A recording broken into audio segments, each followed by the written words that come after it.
سامعین کرام، آپ سن رہے ہیں ایک پاکستانی کمانڈو کی دلچسپ داستان جس کا نام ہے بھگوڑا۔ آپ سن رہے ہیں بھگوڑا کی قسط نمبر 26۔ مجھے امید ہے آپ کو میری یہ کاوش پسند آ رہی ہوگی۔ آپ نے اگر ابھی تک میرا چینل کہانی گھر سبسکرائب نہیں کیا تو ابھی میرے چینل کو سبسکرائب کر کے بیل نوٹیفیکیشن آن کر لیجئے تاکہ آنے والی ہر نئی کہانی کی اطلاع بر وقت آپ تک پہنچ سکے۔ سعدیہ، تمہارے خیال میں جنگل خیل کی طرف جانے کے لیے کون سا راستہ اختیار کیا جائے؟ اگر اصل راستہ اختیار کیا جائے تو وہ ڈابیر میں سے ہو کر گزرتا ہے، اور ڈابیر باسمت خان کا گاؤں ہے، اور وہ اپنے بھائی کی تلاش میں پاگل کتے کی طرح سرگرداں ہوگا۔ دوسرا راستہ تھوڑا طویل ہے اور اس پہاڑی کے پیچھے سے ہو کر گزرتا ہے۔ اس نے دائیں ہاتھ پر موجود ایک اکیلی پہاڑی کی طرف اشارہ کیا۔ ٹھیک ہے، پہاڑی والا راستہ اختیار کرتے ہیں۔ میں غار سے باہر آ گیا۔ سعدیہ میرے پیچھے ہو لی، جبکہ امجد اس سے پیچھے محتاط انداز میں دائیں بائیں کا جائزہ لیتے ہوئے چل پڑا۔ جلد ہی ہم نیچے اتر گئے۔ اترائی ایک بہت وسیع نالے میں ختم ہو رہی تھی۔ خوش قسمتی سے اس میں جا بجا درختوں اور جھاڑیوں کے جھنڈ تھے، جس کی وجہ سے ہمارے دور سے نظر آنے کا خطرہ کم تھا۔ بائیں ہاتھ ڈھلانوں پر نظر آنے والے گھر اس جگہ آبادی کا پتہ دے رہے تھے۔ ہم تینوں بغیر کوئی بات چیت کیے خاموشی سے اپنے راستے پر روانہ تھے۔ سعدیہ نے گھونگھٹ کے انداز میں دوپٹہ چہرے پر ڈالا ہوا تھا۔ ویسے آپ نے راستہ کیوں بدلی کر لیا ہے؟ امجد نے پوچھا، اور میں نے اسے سعدیہ سے ہونے والی گفتگو تفصیل سے بتا دی۔ تو کیا جس راستے کے بارے میں سعدیہ جانتی ہے اس سے باسمت خان لا علم ہوگا؟ تیرا کیا خیال ہے؟ اصل راستہ اختیار کریں؟ میرے خیال کی تجھے ضرورت ہوتی تو کوئی بھی راستہ اختیار کرنے سے قبل مجھ سے پوچھ لیتے۔ سوری یار، میں نادم ہو کر بولا۔ میرا خیال تھا تو مجھ سے متفق ہوگا۔ میں تیری صرف ایک بات سے اتفاق کر سکتا ہوں، اس کے علاوہ بالکل نہیں۔ کس بات سے؟ یہی کہ تم کہو اللہ ایک ہے۔ اس کے علاوہ تیری کوئی بات میرے نزدیک قابل تسلیم نہیں۔ اچھا، فضول باتیں چھوڑ اور اپنا نقطہ نظر بیان کرو تاکہ میں اس کے متضاد اپنی کارروائی جاری رکھ سکوں۔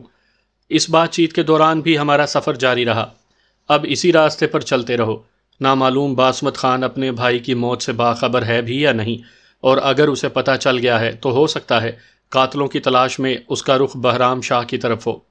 مگر یہ امجد کی خام خیالی تھی، کیونکہ درختوں کے ایک جھنڈ سے جیسے ہی ہم باہر آئے، دائیں ہاتھ موجود ڈھلان پر ایک پتھر کے پیچھے کلاشنکوف گرجی، ساتھ ہی کوئی بلند آواز سے دھاڑا، ہتھیار پھینک کر ہاتھ اوپر اٹھا لو۔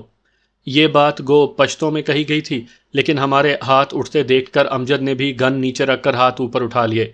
بڑے پتھر کے پیچھے سے 4 افراد برآمد ہوئے۔ آگے والا باسمت خان ہے، میرے پہلو میں کھڑی سعدیہ آہستہ سے بولی۔ باسمت خان اپنے بھائی کے برعکس کافی لمبا تھا۔ وہ تیزی سے ڈھلان سے اتر کر ہمارے سامنے آ گئے۔ تیرا کیا خیال تھا؟ تو باسمت خان کی آنکھوں میں دھول جھونک کر اپنے یار کے ساتھ نکل بھاگے گی؟ باسمت خان نے سعدیہ کے سامنے رک کر طنزیہ لہجے میں پوچھا۔ وہ اس وقت اپنے چہرے کو چھپائے کھڑی تھی، مگر کپڑوں اور جسمانی ساخت کی بدولت باسمت خان نے آسانی سے اسے پہچان لیا تھا۔ کیسی باتیں کر رہے ہو بھائی؟ یہ میری بیوی ہے، اور اس کا تیرے ساتھ کیا تعلق؟ میں اسے جانچنے کی خاطر بولا تاکہ پتہ چل سکے کہ اس نے کس حد تک سعدیہ کو پہچانا تھا۔ تیری تو یہ بہن ہے سالے۔ اس نے مجھے تھپڑ مارنے کے لیے ہاتھ گھمایا، لیکن مجھے چھونے کی حسرت اس کے دل میں ہی رہی۔ میں اپنے گھٹنوں میں خم دے کر تھوڑا سا نیچے ہوا، اس کا ہاتھ میرے سر کے اوپر سے گزر گیا اور وہ اپنی جھونک میں مڑ گیا۔ اسی موقع کو غنیمت سمجھتے ہوئے میں بجلی کی سی سرعت سے آگے بڑھا، اور اگلے لمحے وہ میرے بازوؤں کے شکنجے میں تھا۔ اس کی پیٹھ میری چھاتی سے لگی ہوئی تھی، جبکہ گیراگٹ مارک 13 کی خوفناک مزل اس کی کن پٹی سے لگ چکی تھی۔ اپنے کتوں سے کہو رائفلیں نیچے پھینک دیں۔ میں بڑی بے رحمی سے اپنے بازو کی گرفت اس کی گردن پر سخت کرنے لگا۔ اس کے تینوں آدمی شوق کی سی کیفیت میں ساکن کھڑے رہ گئے تھے، جبکہ امجد نے میرے ایکشن لیتے ہی اپنے پاؤں میں پڑی گن اپنے ہاتھوں میں سنبھال لی تھی۔ تو تجھے یہ بہت مہنگا پڑے گا، وہ خرخرایا۔ دھمکی نہیں، میں اپنی گرفت کو مزید سخت کرتے ہوئے بولا۔ جو کہا ہے وہ کرو۔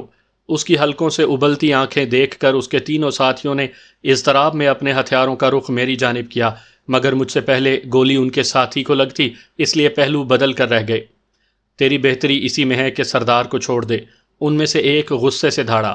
میں کہہ رہا ہوں ہتھیار پھینک دو۔ میں نے اپنی بات دہرائی، مگر ہتھیار پھینکنے میں وہ متذبذب نظر آنے لگے۔ تمہیں میری بات کی زبان سمجھ میں نہیں آ رہی؟ میں 3 تک گنوں گا، اگر اس دوران تم لوگوں نے ہتھیار نہ پھینکے تو… میں نے اپنی بات ادھوری چھوڑ دی، لیکن معنی کے لحاظ سے میری بات مکمل تھی۔ تو کے بعد میں کیا کرنے کا ارادہ رکھتا تھا اس بات سے وہ اچھی طرح واقف تھے۔ انہوں نے میری جانب تانے ہتھیاروں کی بیرل آہستہ آہستہ زمین کی طرف جھکا دی، مگر ہتھیار پھینکنے میں وہ ابھی تک تذبذب کا شکار تھے، اور ان کی یہ مشکل امجد نے حل کر دی کہ جیسے ہی ان کی کلاشنکوفوں کی بیرلیں زمین کی جانب ہوئیں، امجد نے یکدم کلاشنکوف کا ٹریگر پریس کر دیا۔ بریسٹ پر سیٹ کی ہوئی گن سے گولیوں کی بوچھاڑ نکلی اور وہ تینوں چیختے ہوئے نیچے گر گئے۔ امجد کی انگلی نے اس وقت تک ٹریگر پریس کرے رکھا جب تک میگزین خالی نہ ہو گئی، اور اس کی وجہ اس کے علاوہ اور کوئی نہیں تھی کہ امجد انہیں سنبھلنے کا موقع نہیں دینا چاہتا تھا۔ ہو سکتا تھا کہ ان میں سے کوئی مرتے مرتے بھی ہم تینوں کو نشانہ بنا لیتا۔ تم نے یہ اچھا نہیں کیا، باسمت خان کے لہجے میں غصہ بھرا ہوا تھا، مگر یہ اس کی زبان سے ادا ہونے والے آخری الفاظ تھے۔ اپنے بائیں بازو کی گرفت میں پھنسی اس کی گردن میں نے مخصوص جھٹکے سے توڑتے ہوئے اسے نیچے پھینک دیا۔ امجد نے اپنی خالی میگزین پھینک کر باسمت خان کی گن سے بھری ہوئی میگزین اتار کر اپنی گن میں لگا لی۔ میں نے باسمت خان کی سرسری سی تلاشی لی تو اس کی جیبوں سے نسوار، چرس کے بھرے ہوئے سگریٹ اور ایک لمبے پھل کا پتلا سا خنجر برآمد ہوا۔ ان میں صرف خنجر ہی میرے کام کا تھا، جو میں نے اپنی جیب میں ڈال لیا۔ باقی آدمیوں کی تلاشی لینے کی ضرورت ہم نے محسوس نہیں کی تھی، اور اس کی وجہ ان کے جسموں سے نکلنے والا خون تھا، جس نے ان کے لباس کو رنگدار کر دیا تھا۔ ایک صاف سی کلاشنکوف البتہ میں نے اٹھا کر اپنے کاندھے سے لٹکا لی تھی۔ سعدیہ ابھی تک شوق کی کیفیت میں اپنی جگہ پر منجمد کھڑی تھی۔ چلو، میں نے اسے بازو سے پکڑ کر آہستہ سے ہلایا تو وہ جیسے چونک پڑی۔ یہ تمام مر گئے؟ ہاں، اور اب چلو یہ نہ ہو کہ ان کے ساتھ ہی اکٹھے ہو جائیں۔ ہم تینوں وہاں سے تیز قدموں سے روانہ ہو گئے۔ سعدیہ کے پاؤں میں جوتے نہیں تھے، مگر اس کے باوجود وہ بڑی ہمت سے ہمارے ساتھ قدم ملا کر چل رہی تھی۔ چانو، لاشوں کو اگر راستے سے دائیں بائیں پھینک دیتے تو اچھا تھا۔ اب دن کا ٹائم ہے اور ان کے جسموں سے نکلنے والا خون ہم کیسے چھپاتے پھریں گے؟ دفع کرو، ایک دفعہ ہم جنگل خیل پہنچ گئے، پھر کسی نے ہمیں نہیں پہچاننا۔ ان دونوں بھائیوں کے ساتھ ہماری کون سی دشمنی تھی کہ کوئی ہم پر شک کرے گا؟ اور یہ مصیبت جو ہم ساتھ لیے پھرتے ہیں، وہ شاکی لہجے میں بولا۔ اس کو پہچاننے والے ہیبت خان اور باسمت خان مردار ہو چکے ہیں، ان کے علاوہ میرا نہیں خیال کہ کوئی اسے شکل سے پہچانتا ہوگا۔ پھر بھی یار، ان 7 مرنے والوں کے ورثاء آخر چپکے تو بیٹھے نہیں رہیں گے۔ گو ان کو قتل کرتے وقت مجھے ذرا بھر بھی جھجک محسوس نہیں ہوئی، اور نہ ابھی کوئی افسوس ہے کہ ان کے کرتوت ہی ایسے تھے۔ نہ معلوم کتنے بے گناہوں کے قاتل ہوں گے، اور پتہ نہیں کتنی عورتوں کی عزت یہ لوگ خراب کر چکے ہوں گے۔ ان کا زمین کے اوپر چلنے کے بجائے زمین کے نیچے لیٹنا مخلوق خدا کے لیے بہتر ہے۔ لیکن ان کے پسماندگان تو یہ بات نہیں سوچیں گے نا، انہیں تو ان کے قاتل کی تلاش ہوگی، اور اگر وہ ایک مرتبہ ہمارے ساتھ چلنے والی بی بی تک پہنچ گئے تو یہ شاید ہمارا راز نہ رکھ سکے۔ امجد دانستہ اس کا نام لینے سے گریز کر رہا تھا تاکہ اسے یہ پتہ نہ چل سکے کہ ہم اس کے متعلق محو گفتگو ہیں۔ انہیں کیا پتہ چلے گا کہ یہ گھر پہنچ گئی ہے؟ جناب، جس راستے پر گامزن ہے یہ جنگل خیل کی طرف ہی جاتا ہے۔ ٹھیک ہے، لیکن کسی کو یہ پتہ تو نہیں نا کہ یہ قتل اس لڑکی کی ایما پر ہوئے ہیں، اور ویسے بھی اس کے فرار کے متعلق چند لوگوں کو ہی خبر ہوگی۔ ان لوگوں کی تو دشمنیاں بھی اتنی زیادہ ہوں گی کہ شاید انہیں اپنے دشمنوں کے نام بھی یاد نہ ہوں، اور یہ کارستانی بھی کسی ایسے ہی مضبوط اور ان کی ٹکر کے دشمن کے کھاتے میں جائے گی۔ اس مظلوم کی جانب تو کسی کا گمان بھی نہیں جائے گا۔ بہرحال یہ تیرا اندازہ ہے، معاملہ اس کے برعکس بھی ہو سکتا ہے۔ باسمت خان جس طرح ہماری گھات میں بیٹھا تھا، اس طرح اس نے علاقے سے نکلنے والے باقی راستوں کی بھی ناکہ بندی کروائی ہوگی۔ اس بات سے پتہ چلتا ہے کہ انہوں نے کل رات ہی ہیبت خان پارٹی کی لاشیں تلاش کر لی تھی، اور یہ اندازہ انہوں نے فائر کی ڈائریکشن سے لگایا ہوگا، اور اگر میرا اندازہ صحیح ہے تو ابھی ہمارا تعاقب شروع ہو چکا ہوگا۔ باقی راستوں پر متعین ان کے آدمی لازمی طور پر ہماری فائرنگ سے اس جانب متوجہ ہو گئے ہوں گے، اور اب شاید وہ جائے حادثہ پر پہنچنے والے ہوں۔ امجد کا تجزیہ مجھے زیادہ حقیقت کے قریب محسوس ہوا۔ تو اب کیا کرنا چاہیے؟ امجد نے جواب دیا، پھر یہ راستہ ہمارے لیے موزوں نہیں۔ کیوں نہ کچھ دیر ادھر ادھر چھپ کر انتظار کیا جائے؟ اگر تیرا اندازہ صحیح ثابت ہوا تو وہ ادھر سے ہی گزریں گے۔ ہاں، یوں ہی کرنا پڑے گا۔ اس نے اس بات میں سر ہلایا اور ہم راستے کے بائیں جانب موجود ڈھلان پر پڑے بڑے بڑے پتھروں کے درمیان میں چھپ کر بیٹھ گئے، اس طرح کہ راستہ ہمیں آسانی سے دکھائی دیتا رہے۔ سعدیہ مستفسر ہوئی، ادھر کس لیے چھپ رہے ہو؟ ہمیں شک ہے کہ فائرنگ کی آواز سن کر دشمن اس طرف متوجہ ہوگا، اور ابھی شاید وہ اسی راستے پر آگے آئے۔ ویسے کیا ان 2 راستوں کے علاوہ کوئی اور راستہ جنگل خیل کی طرف جاتا ہے؟ اگر جاتا بھی ہے تو میں اس سے لا علم ہوں۔ اس نے نفی میں سر ہلایا۔ اسی وقت مجھے 2 درختوں کے جھنڈ سے ایک ڈبل کیبن ٹیوٹا نکلتی دکھائی دی، اور پھر اس سے چند سیکنڈ کے بعد ایک اور گاڑی برآمد ہوئی۔ امجد کا اندازہ صحیح ثابت ہوا تھا، اور ہم نے بر وقت فیصلہ کرتے ہوئے چھپنے کا جو فیصلہ کیا تھا وہ ہمارے حق میں بہتر ثابت ہوا تھا، ورنہ راستے پر گامزن ہونے کی وجہ سے اب تک ہم ان کی نظروں میں آ گئے ہوتے۔ دونوں گاڑیاں لاشوں کے پاس آ کر رک گئی۔ دونوں گاڑیوں میں 5 افراد سوار تھے۔ چند منٹ کے بعد ایک گاڑی تو تیز رفتاری سے ہماری جانب روانہ ہو گئی، جبکہ دوسری گاڑی میں وہ لوگ لاشیں رکھنے لگے۔ ہمارے سامنے آ کر گاڑی کی رفتار قدرے آہستہ ہوئی، اور پھر ہمارے چھپنے کی جگہ سے چند 100 گز مزید آگے جا کر وہ گاڑی رک گئی، اور تمام نیچے اتر کر ہتھیار سونتے دائیں بائیں کے علاقے کو غور سے دیکھتے ہوئے آگے بڑھنے لگے۔ لاشیں اٹھانے والی گاڑی واپس ڈابیر کی طرف چل پڑی تھی۔ اب کیا کریں؟ امجد مستفسر ہوا۔ اب جو بھی کرنا ہے جلدی کرنا پڑے گا، ورنہ لاشیں لے جانے والے جلد ہی واپسی کا قصد کریں گے۔ اگر ہم ان کی گاڑی قبضے میں کر لیں تو تیز رفتاری سے یہاں سے نکل سکتے ہیں۔ اس میں ایک قباحت ہے۔ امجد کا سوالیہ چہرہ دیکھ کر میں نے اپنی بات کی وضاحت کی، اور وہ یہ کہ اگر ہم نے سیدھے نکلنے کی کوشش کی تو ان کی گولیوں کی زد میں آنے کا خطرہ ہے، اور واپس جانے کی صورت میں دوسری گاڑی والوں سے ٹکراؤ کا اندیشہ ہے۔ ویسے انہوں نے جس طرح اس پہاڑی کو نظر انداز کیا ہے، اس سے تو یہی پتہ چلتا ہے کہ اس جانب سے جنگل خیل تک پہنچنا ناممکن ہوگا۔ اگر ایک ٹرائی اس پہاڑی کو عبور کرنے کی کر لیں تو کوئی ضرورت نہیں۔ خواہ مخواہ اپنی توانائیوں کو ضائع کرنا کہاں کی عقل مندی ہے۔ تو پھر تلاشی لینے والے جس انداز میں آگے جا رہے ہیں، اس سے تو یہی لگتا ہے جیسے انہیں ہمارے آگے بڑھ جانے کا یقین ہو۔ اس لیے میرا مشورہ یہی ہے کہ تھوڑی دیر انتظار کر لیتے ہیں۔ دوسری گاڑی آنے کے بعد جب وہ تلاشی لینے والوں کے ساتھ مل جائیں گے تو ہم اس گاڑی پر قبضہ کر کے ڈابیر کے راستے سے نکلنے کی کوشش کریں گے، اور اگر انہوں نے دوسری گاڑی پر ہمارا تعاقب شروع کر دیا تو دوسری گاڑی کو ناکارہ کر کے ہی جائیں گے۔ خیال رہے کہ ان کے پاس محدود رینج کے واکی ٹاکی بھی ہوتے ہیں، یہ نہ ہو کہ وہ اس کی مدد سے ہماری ناکہ بندی کروا لیں۔ اتنا رسک تو بہرحال لینا ہی پڑے گا، البتہ اس کو اس کے والد کے بجائے کسی اور مقام پر چھپانا پڑے گا تاکہ یہ ان کے ہتھے نہ چڑھ جائے۔ اس کا اشارہ سعدیہ کی جانب تھا۔ چلو ایسا ہی کر لیتے ہیں۔ میں نے ڈابیر کے راستے پر نظریں جما لی۔ جلد ہی لاشیں لے جانے والی گاڑی واپس آتی دکھائی دی۔ اس مرتبہ اس میں چند بندوں کا اضافہ ہو گیا تھا۔ یہ لوگ لاشوں کی جگہ پر گاڑی روک کر نیچے اترے۔ ایک بندہ گاڑی کے ساتھ کھڑا کر کے باقی تمام ارد گرد کے علاقے میں پھیل گئے اور تلاشی لینے کے انداز میں آگے چل پڑے۔ ان میں سے 2 آدمی ڈھلان پر چڑھ گئے اور دائیں بائیں پتھروں میں نظریں دوڑاتے ہماری جانب چل پڑے۔ سعدیہ کا رنگ خوف سے سفید پڑ گیا تھا۔ امجد کے چہرے پر بھی گہری سنجیدگی چھا گئی۔ حالات ہماری توقع سے بھی بڑھ کر خطرناک ہو گئے تھے۔ ہم دونوں کلاشنکوفیں ہاتھ میں تھام کر ان کا استقبال کرنے کے لیے تیار ہو گئے، مگر ان کی تعداد کافی زیادہ تھی۔ ان کے کچھ ساتھی پہلے سے بھی موجود تھے۔ 2-3 کو تو ہم پہلے حلے میں مار گراتے، مگر اس کے بعد انہوں نے کسی بھی آڑ کے پیچھے ہو جانا تھا، اور پھر ان کے پیچھے گاؤں سے بھی کمک پہنچ جاتی۔ ہمیں سخت مرحلے کا سامنا تھا، لیکن اس کے باوجود ہم گرفتاری دینے یا ہار ماننے کے لیے تیار نہیں تھے۔ وہ آہستہ آہستہ ہمارے قریب ہوتے جا رہے تھے، یہاں تک کہ ان کا فاصلہ گھٹتے گھٹتے 100 گز رہ گیا۔ امجد نے میری آنکھوں میں جھانکا۔ اس کے کھلنڈرے چہرے پر اس وقت بلا کی سنجیدگی چھائی ہوئی تھی۔ اس کا یوں گھورنا فائر کرنے کی اجازت طلب کرنے کے لیے تھا، مگر میں نے اس کی امیدوں کے برخلاف نفی میں سر ہلا دیا۔ میرے خیال میں ان کے زیادہ قریب ہونے کی صورت میں فائر کھولنے پر ان کا زیادہ نقصان ہونے کی امید تھی۔ امجد نے نالے کے درمیان چلنے والوں پر شست باندھی ہوئی تھی، جبکہ میری نظر ڈھلان کے اوپر ہماری طرف چل کر آنے والوں پر تھی، اور پھر چند لمحوں کے بعد ہی وہ میری مطلوبہ رینج میں پہنچ گئے۔ میں نے آگے والے بندے پر شست لیتے ہوئے ٹریگر کی آزادانہ حرکت کو پورا کیا، اور اس کے ساتھ ہی میں امجد کو فائر کرنے کا کہنے لگا تھا کہ اچانک ماحول تڑتڑاہٹ کی آواز سے گونج اٹھا۔ یہ فائر یہاں سے پہلے گزر جانے والی پارٹی نے کیا تھا۔ یہ آواز گویا ہمارے لیے سوتے رحمت ثابت ہوئی تھی۔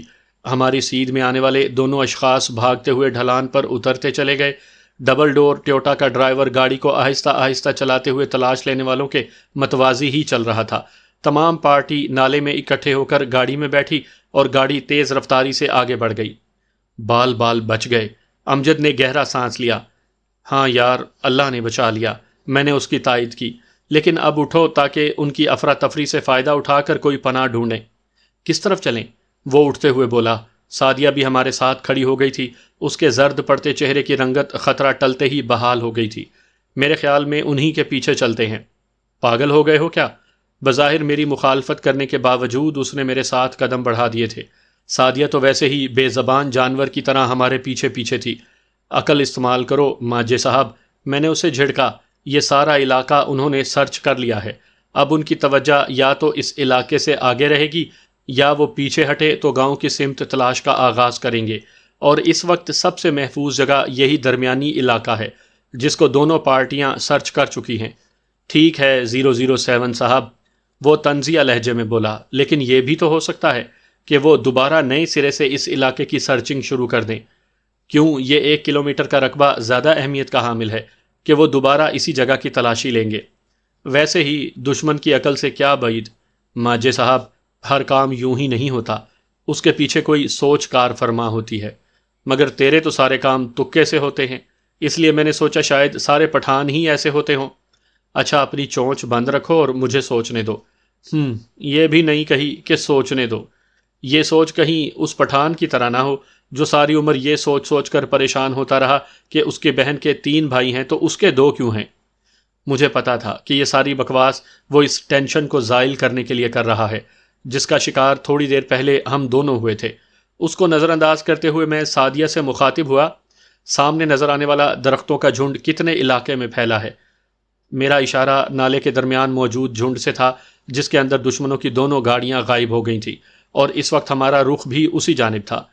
اس جگہ تو درخت اتنے زیادہ نہیں ہیں، البتہ اس کے بعد جو جنگل آتا ہے نا وہ کافی علاقے میں پھیلا ہوا ہے، اور اس جھنڈ اور جنگل کے درمیان تقریباً کلومیٹر بھر علاقہ بغیر درختوں کے ہے۔ اس کا مطلب ہے فائرنگ کی آواز اسی جنگل کی جانب سے آئی تھی۔ شاید وہاں پہ انہوں نے غلط فہمی سے کسی جانور پر فائر کر دیا ہو، کیونکہ اس ایک برسٹ کے بعد دوبارہ فائرنگ کی آواز نہیں آئی۔ شاید سعدیہ نے ہولے سے میری تائید کی۔ اس دوران ہم جھنڈ میں داخل ہو گئے تھے، راستے سے ہٹ کر ہم دبے قدموں آگے بڑھنے لگے۔ میرا اندازہ تھا کہ اس جھنڈ کی تلاش وہ تفصیلاً کر چکے تھے۔ ہم درختوں اور جھاڑیوں کی آڑ لے کر آہستہ آہستہ آگے بڑھنے لگے۔ سب سے آگے امجد تھا اور اس کے پیچھے میں، اور میرے پیچھے سعدیہ چل رہی تھی۔ چلتے چلتے امجد نے رک کر ہاتھ کھڑا کر دیا، اور اس کا مطلب اس کے علاوہ اور کچھ نہیں تھا کہ اسے کوئی سرگرمی نظر آ گئی تھی۔ اس سے پہلے کہ میں آگے بڑھ کر اس سے مستفسر ہوتا یا خود سن گن لینے کی کوشش کرتا، وائرلیس سیٹ پر کسی کی تیز آواز گونجی۔ بولنے والا پشتوں میں محو گفتگو تھا اور وہ چند گز ہی دور تھا۔ ہم تینوں وہیں دبک گئے۔ اسے بتاؤ کہ اس راستے پر جتنے بھی بندے موجود ہیں تمام ادھر بھیج دو۔ یہ میں نے اسے بتا دیا ہے۔ وہ پوچھ رہا ہے وہ خود بھی ساتھ آ جائے یا وہیں رہ جائے۔ وہ اکیلا وہاں کیا کرے گا؟ وہ بھی آ جائے۔ گلہان الدین وہ کہہ رہا ہے تم بھی ساتھ آ جاؤ۔ اس مرتبہ اس کا مخاطب کوئی دوسرا تھا۔ ہم سے چند گز دوری پر موجود شخص انہوں نے اپنا رابطہ بحال رکھنے کے لیے وہاں چھوڑا ہوا تھا۔ چونکہ ان کے پاس موجود سیٹوں کا ملاپ لمبے فاصلے تک کا نہیں ہو سکتا تھا، اس لیے درمیانی شخص دونوں گروپوں کا پیغام ایک دوسرے تک پہنچا رہا تھا۔ اصولی طور پر تو اسے کسی اونچی جگہ پر ہونا چاہیے تھا، مگر شاید دھوپ سے بچنے کے لیے وہ نیچے سائے میں اتر آیا تھا۔ ویسے بھی وہاں اسے رابطے میں کوئی پرابلم پیش نہیں آ رہی تھی، اس لیے وہیں ٹکا ہوا تھا۔ اس کی گفتگو سے میں نے جو اندازہ لگایا وہ یہی تھا کہ آگے جانے والے تمام جنگل کو سرچ کرنے کا ارادہ رکھتے تھے، اور اس مقصد کے لیے وہ دوسرے راستے کی ناکہ بندی کرنے والے تمام آدمیوں کو اپنے پاس ہی بلا رہے تھے۔ دوبارہ کوئی نظر نہیں آیا؟ اس مرتبہ وہ آگے والوں سے مستفسر ہوا۔ نہیں، لیکن کب تک چھپیں گے؟ ہم بھوسے کے ڈھیر سے سوئی نکال لیتے ہیں، یہ تو پھر میں جیتے جاگتے آدمی ہیں۔ لڑکی نظر آئی تھی یا نہیں؟ مگر وہ حرامزادی بھی ان کے ساتھ ہی ہوگی۔ ان کی گفتگو سے مجھے ساری کہانی پتہ چل گئی تھی۔ انہیں جنگل میں کچھ لوگوں کی جھلک نظر آئی تھی جن پر انہوں نے فائر کھولا، مگر وہ وہیں جنگل میں کہیں غائب ہو گئے تھے، اور وہ غلط فہمی سے انہیں اپنے مطلوبہ دشمن سمجھ رہے تھے۔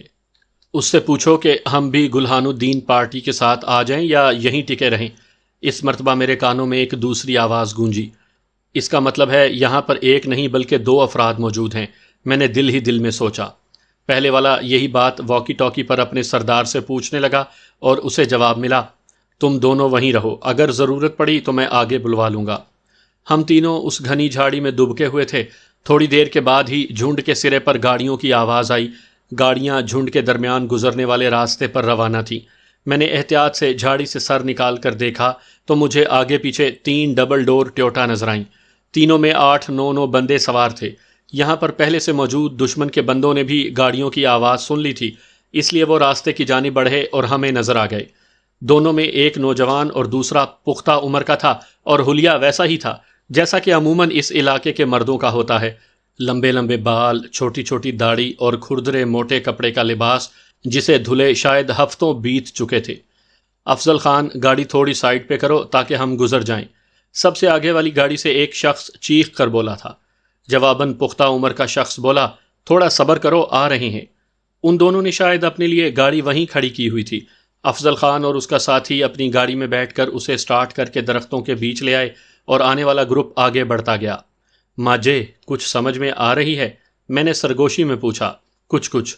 آگے جانے والوں کو شک ہے کہ ہم اس جھنڈ کے بعد موجود ایک جنگل میں چھپے ہوئے ہیں، اور اس جنگل کی تفصیلی تلاشی لینے کے لیے انہوں نے مزید افراد کو طلب کر لیا ہے۔ میرے خیال میں ہمیں یہاں موجود دونوں آدمیوں پر قابو پا کر گاؤں والے راستے سے نکلنے کی کوشش کرنی چاہیے۔ جب تک ان لوگوں کو خبر ہوگی ہم گاؤں کراس کر چکے ہوں گے۔ زندگی میں پہلی بار تو نے کوئی عقل کی بات سوچی ہے۔ اس کو متفق دیکھ کر میں سعدیہ کی طرف متوجہ ہوا۔ ہم دونوں ان کی سرکوبی کے لیے جا رہے ہیں، تم یہیں لیٹی رہو۔ ٹھیک ہے، اس نے اس بات میں سر ہلایا۔ جھاڑی میں وہ مجھ سے جڑ کر لیٹی ہوئی تھی۔ عام حالت میں شاید کسی غیر مرد کے اتنا نزدیک لیٹنے کا وہ سوچ بھی نہ سکتی ہو، مگر اس وقت حالات نے اسے مجبور کیا ہوا تھا۔ میرے احساسات بھی اس کے جوان بدن کی حدت اور گداز پن سے غافل تھے۔ وہ دونوں گلہان الدین پارٹی کی گزرتے ہی واپس اپنی جگہ پہنچ گئے تھے۔ میں اور امجد آنکھوں ہی آنکھوں میں اشارہ کر کے اپنی جگہ سے رینگتے ہوئے نکلے اور کرالنگ کرتے ہوئے ان دونوں کی طرف بڑھنے لگے، مگر تھوڑا سا آگے بڑھ کر ہی ہمیں رکنا پڑا کہ ایک تو سخت پتھریلی زمین پر کرالنگ کرنا مشکل تھا، دوسرے زمین پر پڑے کنکروں سے ہمارے حرکت کرنے کی وجہ سے ہلکی ہلکی آواز پیدا ہو رہی تھی۔ پتھروں کی طرف سے پہنچنے والی تکلیف تو ہم برداشت کر لیتے، مگر ان کا ہلکا سا شور بھی ہمارے لیے سورہ اسرافیل ثابت ہو سکتا تھا۔ ہم ایک مرتبہ پھر آنکھوں ہی آنکھوں میں اشارہ کر کے اٹھ بیٹھے۔ اس دفعہ ہم دونوں بیٹھی حالت میں ان کی طرف بڑھنے لگے۔ کمانڈو سروس ہو یا عام فوجی زندگی، ہر دو میں دشمن تک اس کی بے خبری میں پہنچنے کے لیے کچھ چالیں سکھائی جاتی ہیں، جن میں عام طور پر چیتا چال، بندر چال، بلی کے بچے کی چال اور بھوت چال بہت معروف ہیں۔ ان میں سے ہر چال موقع محل کی مناسبت سے اپنائی جاتی ہے۔ اس وقت ہمیں سب سے بہتر بندر چال لگی۔ بڑے درختوں کے درمیان اگی چھوٹی جھاڑیاں ہمارے بیٹھے ہونے کی صورت میں نظری آڑ مہیا کر رہی تھی، اور بیٹھ کر آگے بڑھنے کی صورت میں نہ تو ہمارے قدموں کی آواز آ رہی تھی اور نہ ہی رینگنے والی حالت کی طرح کنکروں سے کوئی شور اٹھ رہا تھا۔ ہم تھوڑا سا آگے ہی بڑھے تھے کہ ایک مرتبہ پھر ان کا وائرلیس سیٹ بول اٹھا، جانان خان، ہم پہنچ گئے ہیں۔ یہ آواز اسی شخص کی تھی جو اس سے پہلے افضل خان کی وساطت سے اپنے سردار سے بات چیت کر رہا تھا۔ اب چونکہ وہ خود ان کے نزدیک پہنچ چکا تھا، اس لیے براہ راست ان سے مخاطب تھا۔ گلہان الدین، ہم جنگل کے دوسرے سرے پر جمع ہیں، تم اسی طرف سے پھیل کر اندر داخل ہو جاؤ۔ اس سمت سے ہم تمہاری طرف بڑھیں گے۔ راستے میں ہر جھاڑی اور درخت کو کنگالتے آنا، میں دیکھتا ہوں یہ سالے بچتے کیسے ہیں۔ ٹھیک ہے، میں ایسے ہی کرتا ہوں۔ گلہان الدین کی مؤدبانہ آواز سنائی دی اور ماحول میں ایک بار پھر صرف پرندوں کی آواز باقی رہ گئی۔ اس دوران ہم ان کے بالکل قریب پہنچ چکے تھے۔ وہ دونوں جس جگہ کھڑے تھے وہاں سے جنگل تو واضح نظر آ رہا تھا، ان دونوں کا رخ بھی اسی جانب تھا۔ امجد نے میری جانب دیکھتے ہوئے اپنے ہاتھ کو خنجر کی طرح اپنے گلے پر پھیرا، مگر میں نے نفی میں سر ہلا دیا۔ وہ انہیں ہلاک کرنے کے بارے میں پوچھ رہا تھا، مگر میں نے نفی میں سر ہلا کر اسے خواہ مخواہ کی خون ریزی سے منع کر دیا۔ اگر ان کی زندگی ہمارے لیے کسی نقصان کا باعث بنتی تو میں کبھی بھی انہیں زندہ چھوڑنے کا مشورہ نہ دیتا۔ ہم دونوں نے ایک ہی لے میں ان پر چھلانگ لگائی۔ دونوں کا ہدف اس کے سامنے والا بندہ تھا۔ اس اچانک افتاد سے وہ حواس باختہ ہو گئے تھے، مگر ان کے منہ سے کوئی آواز نہیں نکل سکی تھی کہ ہمارا ایک ایک ہاتھ سختی سے ان کے ہونٹوں پر جم گیا تھا۔ دوسرے ہاتھ سے ہم نے ان کی کن پٹیوں پر مخصوص انداز میں دباؤ ڈالا اور وہ ہمارے ہاتھوں میں جھول گئے۔ اس عمل کے دوران ہم اپنے چہرے ان سے چھپانے میں کامیاب رہے تھے۔ ان کے بے ہوش ہوتے ہی ہم نے ان کی چادروں سے ان کے ہاتھ پاؤں باندھے اور سعدیہ کو آواز دیتے ہوئے گاڑی کی جانب بڑھ گئے۔ امجد ان کے ہتھیار بھی سمیٹ لایا تھا۔ میری آواز سنتے ہی سعدیہ جھجکتی ہوئی جھاڑی سے نکل آئی تھی۔ ڈرائیونگ سیٹ سنبھالتے ہوئے میں نے ان دونوں کو پیچھے بیٹھنے کا اشارہ کیا اور ان کے بیٹھتے ہی گاڑی آگے بڑھا دی۔ اس کو اپنے ساتھ فرنٹ سیٹ پر بٹھا دیتے تاکہ یہ تجھے راستہ بتاتی جاتی۔ نہیں، میں نے نفی میں سر ہلایا۔ اس علاقے میں عورتوں کو فرنٹ سیٹ پر بٹھانے کا رواج نہیں۔ کوئی کام رسم و رواج سے ہٹ کر بھی کر لیا کرو۔ مگر میں اس کی بات کا جواب دینے کے بجائے سعدیہ سے مخاطب ہوا، راستے کی بارے میری رہنمائی کرتی جانا، اور وہ جی اچھا کہہ کر خاموش ہو گئی۔ ویسے آپ کا علاقہ تو جنگل خیل ہے، آپ کو ان راستوں کے بارے میں کیوں کر اتنی معلومات حاصل ہیں؟ میں اپنے والد کے ساتھ 3-4 مرتبہ میران شاہ تک جا چکی ہوں، اور اس دوران ہمارا گزر انہی راستوں سے ہوا ہے۔ اس کے علاوہ وادی بہرام شاہ میں بھی میں کئی دفعہ جا چکی ہوں۔ میں نے سمجھنے کے انداز میں سر ہلایا اور گاڑی کی سپیڈ بڑھا دی۔ پتھریلے راستے پر گاڑی اچھلتی کودتی تیزی سے رواں دواں تھی۔ 10-15 منٹ کی ڈرائیونگ کے بعد ہم ڈابیر کے قریب پہنچ گئے۔ راستے میں اکا دکا بندے ہمیں نظر آئے، مگر انہوں نے گاڑی کی طرف کوئی توجہ نہیں دی تھی۔ سعدیہ نے دائیں ہاتھ پر موجود ایک تنگ راستے کی طرف اشارہ کرتے ہوئے کہا، یہ سیدھا راستہ ڈابیر بازار سے گزر کر جنگل خیل کی طرف جاتا ہے، جبکہ دائیں طرف کے راستے سے ہم بغیر بازار سے گزرے جنگل خیل کی طرف جا سکتے ہیں۔ البتہ بازار والے راستے کی نسبت یہ راستہ زیادہ خراب ہے۔ میں نے پوچھا، یہ جنگل خیل تک دوسرے راستے سے جدا ہی رہتا ہے؟ نہیں، یہ چھوٹا سا ٹکڑا ہے، آگے جا کر یہ دوبارہ ڈابیر اور جنگل کو ملانے والے بڑے راستے سے مل جاتا ہے۔ اس میں اور دوسرے راستے میں بس اتنا فرق ہے کہ اس پر سفر کرتے ہوئے ہم بازار کو بائی پاس کر سکتے ہیں۔ عموماً اس راستے کو پیدل چلنے والے استعمال کرتے ہیں، کیونکہ یہ دوسرے راستے سے چھوٹا پڑتا ہے۔ پھر تو یہی راستہ ٹھیک رہے گا۔ میں نے اس سے مشورہ لینے کے دوران گاڑی اس راستے کے سرے پر روکی ہوئی تھی۔ اس کی بات ختم ہوتے ہی میں نے گاڑی اس راستے کی طرف موڑ دی۔ وہ کلومیٹر بھر کا فاصلہ تھا، جو سعدیہ کے کہنے کے مطابق واقعی دشوار گزار تھا۔ آگے جا کر وہ ٹکڑا ڈابیر اور جنگل خیل کو ملانے والے بڑے راستے سے مل گیا۔ جنگل خیل سے آتے ہوئے بازار دائیں طرف اور یہ شارٹ کٹ بائیں طرف پڑتا تھا۔ ان دونوں کے درمیان میں ایک بڑی ٹیکری حد بندی کا کام کر رہی تھی۔ بڑے راستے پر سفر کرتے ہمیں تھوڑی دیر ہی ہوئی تھی کہ مجھے سامنے سے ایک گاڑی آتی دکھائی دی۔ ماجے، خطرہ ہے۔ میں نے گاڑی روک دی، اور یہاں سے گاڑی موڑنا بھی مشکل ہے۔ کیا خیال ہے، ریورس چلیں یا گاڑی چھوڑ دیں؟ امجد نے بھی سامنے سے آنے والی گاڑی کو دیکھ لیا تھا، اور اس سے پہلے کہ وہ کوئی مشورہ دیتا سعدیہ بولی، یہ تو مسافر بردار گاڑی ہے۔ اس کے پلے غالباً صرف خطرے کا لفظ پڑا تھا، اور اس نے ہماری پریشانی بھانپ لی تھی۔ مسافر بردار گاڑی؟ میں حیرت انگیز شرمندگی سے بولا۔ ہاں، ڈابیر اور جنگل خیل کے درمیان لوگوں کی آمد و رفت جاری رہتی ہے، اور آمد و رفت کا بڑا ذریعہ یہی گاڑیاں ہیں۔ میں نے سر ہلاتے ہوئے گاڑی آگے بڑھا دی، اور اس کے ساتھ امجد کو بھی صورتحال سے آگاہ کرنے لگا، جس نے گن کاک کر کے سیفٹی لیور فائر کی پوزیشن پر سیٹ کر لیا تھا۔ تیرا کام بھی بس ٹینشن پیدا کرنا ہے۔ اس نے سیفٹی لیور کو دوبارہ سیف پر کر لیا۔ گن البتہ اس نے کاک رہنے دی تھی۔ اس مسافر بردار گاڑی کے علاوہ ہمیں راستے میں چند اور گاڑیاں بھی ملی۔ مزید 1.5-2 گھنٹے کی ڈرائیونگ کے بعد ہم جنگل خیل کی حدود میں داخل ہو گئے تھے۔ میں نے سعدیہ سے پوچھا، دوسرا جنگل خیل کس سمت میں واقع ہے؟ دوسرا جنگل خیل؟ اس کے لہجے میں حیرانی تھی۔ ہاں، دوسرا جنگل خیل۔ میں نے سنا ہے کہ اس علاقے میں جنگل خیل نام کے 2 گاؤں ہیں۔ ہو سکتا ہے، مگر میں اس بارے میں لا علم ہوں۔ تمہارا گھر کس طرف ہے؟ میرا گھر تو پیچھے رہ گیا ہے، وہ اطمینان بھرے لہجے میں بولی۔ تو نے بتایا نہیں؟ کیا فائدہ، میں نے کون سا وہاں اترنا تھا؟ کیوں؟ وہاں اترنے کا مطلب تھا خود کو اور اپنے والدین کو دردناک موت کے حوالے کرنا۔ میں نے اور امجد نے پہلے سے مشورہ کیا ہوا تھا کہ اسے اس کے گھر کے بجائے کسی اور محفوظ مقام تک پہنچائیں گے، اور جو بات ہمارے ذہنوں میں آئی تھی وہی سعدیہ کے دماغ میں بھی موجود تھی۔ پھر اب ہم آپ کو کہاں اتاریں؟ میں نے اس کی رائے جاننا چاہی۔ اگر میری زندگی عزیز ہے تو مجھے اپنے ساتھ ہی رکھو۔ دماغ جگہ پر ہے؟ میں حیرانی سے بولا۔ یہاں پر اپنے دشمن کی تلاش میں آئے ہیں، تجھے کہاں سنبھالتے پھریں گے؟ ویسے بھی تیری وجہ سے ہم ڈابیر والوں کی نظر میں نہیں آ سکتے، اور اس پردیس میں ہم پورے گاؤں کے ساتھ دشمنی نہیں مول لے سکتے۔ بہتر یہی ہے کہ تم ہم سے علیحدہ ہو جاؤ۔ تم یوں بھی عورت ہو، کسی 4 دیواری میں چھپ کر رہ سکتی ہو، اور برقع پہن کر آزادانہ گھوم پھر بھی سکتی ہو۔ یہ جنگل خیل ہے جناب، یہاں اکیلی عورت بالکل محفوظ نہیں، اور میرا تو ماں باپ کے سوا اس دنیا میں کوئی بھی ایسا نہیں جسے اپنا کہہ سکوں، اور بدقسمتی سے ماں باپ کے پاس جانا بھی میرے لیے ممکن نہیں رہا۔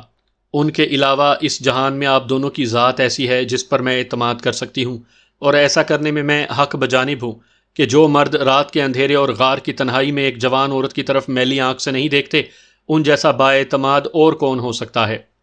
باقاعدہ عمارتی علاقہ شروع ہونے سے پہلے میں نے گاڑی درختوں کے گھنے جھنڈ کی طرف موڑی اور سعدیہ سے کہا، سعدیہ بی بی، میں معافی چاہتا ہوں کہ ہم تجھے اپنے ساتھ نہیں رکھ سکتے، البتہ اتنی رقم دے سکتے ہیں کہ تم یہاں سے کسی پرامن پسند علاقے تک چلی جاؤ۔ شکل و صورت اللہ تعالیٰ نے اچھی دی ہے، دوسرے علاقے میں جا کر کوئی بھی شریف آدمی تمہیں قبول کرنے میں تامل نہیں کرے گا۔ اپنے بارے میں کیا خیال ہے؟ آپ بھی تو شریف انسان ہیں، وہ بے باکی سے بولی اور میں حیرت سے اس کی جانب تکتا رہ گیا، مگر اس نے مجھ سے نظریں چرانے کی کوشش نہیں کی تھی۔ یہ کیا بحث تم لوگوں نے شروع کی ہوئی ہے؟ گاڑی سے تو باہر نکل آؤ۔ امجد جو میرے گاڑی روکنے پر باہر نکل گیا تھا مجھ سے مخاطب ہوا۔ اسے کچھ مت بتانا، سعدیہ جلدی سے بولی۔ تمہیں کیا پتا یہ کیا پوچھ رہا ہے؟ میں حیرانی سے بولا۔ وہ ہنسی۔ گزارے لائق اردو میں بھی سمجھ لیتی ہوں۔ وہ کیسے؟ اسکول تو جنگل خیل میں نہیں ہے، البتہ ایک امام مسجد اور اس کی بیوی نے اپنا ذاتی مدرسہ بنایا ہوا ہے جس میں امام صاحب لڑکوں کو قرآن اور مذہبی کتابوں کا درس دیتے ہیں، جبکہ اس کی اہلیہ چھوٹی بچیوں اور لڑکیوں کو زیور تعلیم سے آراستہ کرتی ہے۔ میں بھی انہی سے 5-6 سال تک پڑھتی رہی ہوں۔ اس کا مطلب ہے تم شروع سے ہمارے درمیان ہونے والی گفتگو کو سمجھتی آ رہی ہو؟ ہاں، جو بات چیت تم اردو میں کرتے تھے وہ آسانی سے سمجھ لیتی تھی، البتہ کبھی کبھی دوسری زبان بولنا شروع کر دیتے تھے تو وہ میرے پلے کچھ نہیں پڑتا تھا۔ جانو صاحب، میں عرض کر رہا ہوں باہر تشریف لے آئیں، اور بھی غم ہے زمانے میں محبت کے سوا۔ اس کی بات پر سعدیہ کا چہرہ شرم سے گلنار ہو گیا تھا۔ گدھے، اسے اردو کی مکمل سمجھ آتی ہے۔ میں نے گاڑی سے باہر آتے ہوئے اسے جھڑکا۔ مگر تو نے پہلے نہیں بتایا، اور اگر ایسی بات تھی تو تمہیں آپس میں اردو بولنی چاہیے تاکہ مجھے بھی سمجھ آتی رہتی۔ مجھے بھی اس بات کا ابھی پتہ چلا ہے۔ بھائی، اصل میں ہم پورا بول نہیں سکتا نا، سعدیہ نے امجد کے سامنے صفائی پیش کی، البتہ سمجھ لیتا ہے۔ ہنرامی، وہ میری طرف دیکھ کر طنزیہ لہجے میں بولا اور میں فقط مسکرا دیا۔ یہاں سے اب پیدل چلیں گے، میں نے ان دونوں کو آگاہ کیا، کیونکہ اس گاڑی کی وجہ سے ہم پھنس سکتے ہیں۔ تے ایندہ کی کرسی، یعنی تو اس کا کیا کریں؟ اس کا اشارہ واضح طور پر سعدیہ کی طرف تھا، اور اس کے اردو سمجھ لینے کے خیال سے اس نے سرائکی میں بات کی تھی۔ اے کمبل اے بھرا، اے نہیں جان چھڑن لگا، یعنی یہ کمبل ہے بھائی، یہ جان چھوڑنے والا نہیں۔ اسی مارے آدھا ہم جوہر کھاڑے چنگل نہ ڈتی کر، اسی لیے کہتا تھا کہ ہر سوراخ میں انگلی مت دیا کرو، اور میں نے صفائی پیش کرنے کے بجائے خاموش رہنا پسند کیا۔ جھنڈ سے نکل کر ہم جنگل خیل کی سمت بڑھ گئے۔ سعدیہ نے ایک بار پھر ایسے گھونگھٹ نکال لیا تھا کہ اس کا چہرہ بالکل نظر نہیں آ رہا تھا۔ اب کیا ارادہ ہے؟ کوئی لایا عمل سوچا ہے یا ویسے ہی جھک مارنے چل پڑے ہو؟ لایا عمل تو یہی ہے کہ سب سے پہلے رہائش کا بندوبست کریں گے تاکہ آرام سے چودھری کی تلاش کا آغاز کیا جا سکے۔ رہائش کے لیے ہوٹل تو ملنے سے رہے، اور بالفرض کوئی ہوٹل مل بھی جائے تب اس میں ہم سعدیہ کے تو ہمراہ نہیں رکھ سکیں گے نا۔ یہ تو ہے، میں نے تائید میں سر ہلایا۔ یہاں پر سرائے سسٹم رائج ہے، ایک بڑے سے ہال میں تمام مسافروں کو چارپائی بستر وغیرہ مل جاتا ہے اور تمام وہیں پڑے رہتے ہیں۔ عورتیں بھی تو مسافر ہوتی ہوں گی، اور اس علاقے میں تو پردے کا رواج بھی ہے۔ سعدیہ جو ہمارے پیچھے پیچھے آ رہی تھی ہماری غلط فہمی دور کرتے ہوئے بولی، پردے کی پابندی صرف مقامی خواتین ہی کرتی ہیں۔ افغانستان سے سیر و سیاحت کے لیے آنے والی خواتین عموماً بہت واحیات لباس میں نظر آتی ہیں۔ سامعین کی معلومات کے لیے درج کرتا چلوں کہ اس وقت افغانستان پر روس کا تسلط تھا، اور جہاں تک تعلق ہے رہائش کا تو اس کے لیے چھوٹے چھوٹے کوارٹروں سے لے کر بڑے بڑے مکانات تک دستیاب ہے۔ بات صرف پیسے کی ہے کہ آپ کی جیب کتنی اجازت دیتی ہے۔ اچھا، میں حیرانی سے بولا، اس کا مطلب ہے رہائش کی یہاں کوئی پرابلم نہیں؟ بالکل بھی نہیں، سعدیہ نے اس بات میں سر ہلایا۔ یار، وہ کون سی باتیں ہیں جو مجھ سے پوشیدہ رکھنے کے لیے آپ کو پشتوں میں بات کرنی پڑ رہی ہے؟ امجد ہماری پشتوں سے تنگ آ گیا تھا۔ گدھے، تجھے پتا ہے کہ یہ اردو صحیح طور پر بول نہیں سکتی، پھر بکواس کرنے کا فائدہ؟ تو آپ ساتھ ساتھ مجھے بتاتے رہا کریں نا، میں ہونکوں کی طرح تمہارے چہروں کو تکتا رہتا ہوں۔ اچھا سنو، میں نے اس کے سامنے سعدیہ سے سنی معلومات دہرا دیں۔ ویسے کڑی سانو گائیڈ تے بڑا اچھا کر دی ہے، وہ تعریفی لہجے میں بولا، یعنی یہ لڑکی ہمیں اچھا گائیڈ کر رہی ہے۔ لازمی بات ہے، اس علاقے کی رہائشی ہے، اسے یہ بنیادی معلومات پتہ نہیں ہوں گی تو کس کو ہوں گی؟ اس دوران ہم جنگل خیل کی وادی میں داخل ہو گئے تھے۔ پہاڑوں کے درمیان کافی وسیع قطع زمین تھا جس میں ہر جانب سبزہ ہی سبزہ نظر آ رہا تھا۔ عمارتی سلسلے میں زیادہ تر مکانات پختہ اینٹوں اور پتھروں سے تعمیر کیے گئے تھے، البتہ خال خال کچی مٹی کے بلاکوں کے بنے ہوئے مکانات بھی نظر آ رہے تھے۔ راستے میں کافی خواتین ہمیں مردوں کے ساتھ ٹہلتی نظر آئیں۔ تمام کا لباس ناکافی اور واحیات قسم کا تھا۔ سعدیہ کے کہنے کے مطابق ان میں بڑی تعداد ازبک اور تاجک خواتین کی تھی۔ ازبکستان اور تاجکستان روس کی ریاستیں تھیں جو بعد میں روس کے ٹوٹنے پر علیحدہ مملکتیں بن گئی تھیں۔ اس کے علاوہ دوسرے علاقوں کے بھی کافی لوگ وہاں گھومتے نظر آئے۔ جنگل خیل رقبے کے لحاظ سے اتنا وسیع نہیں تھا جتنا کہ وہاں آبادی کی کثرت تھی۔ سعدیہ کے کہنے پر ہم ایک ہوٹل میں داخل ہو گئے۔ استقبالیہ پر ایک جوان العمر شخص براجمان تھا۔ پہلے موجود 2 گاہکوں کو نمٹانے کے بعد اس نے ہماری طرف متوجہ ہو کر شستہ اردو میں پوچھا، جی آپ کی کیا خدمت کر سکتا ہوں؟ ہمیں چند دنوں کے لیے 2 کمروں کا کوارٹر چاہیے تھا۔ 500 روپیہ ایڈوانس جمع کروا دیں، 100 روپیہ کوارٹر کا یومیہ کرایہ ہے۔ 5 دنوں سے زیادہ رہنے کی صورت میں 5ویں دن آپ کو مزید ایڈوانس جمع کروانا ہوگا۔ یہ لو 1000 روپیہ۔ میں نے 100 کے 10 نوٹ اس کی جانب بڑھائے۔ باقی حساب 10ویں دن کریں گے۔ پلیز نام پتہ لکھوا دیں۔ اس نے رجسٹر کھولا۔ لکھو عبداللہ ولد عبد الرحمن سکنہ ٹھٹھا اور یہ عبد الرحمن ولد عبداللہ سکنہ جلال پور جٹاں۔ اس نے مسکراتے ہوئے دونوں نام درج کر لیے۔ اسے معلوم تھا کہ میں نے دونوں نام فرضی بتلائے تھے، مگر یہ ایک رسمی خانہ پوری تھی جس کی وجہ سے اس نے اصرار نہیں کیا تھا۔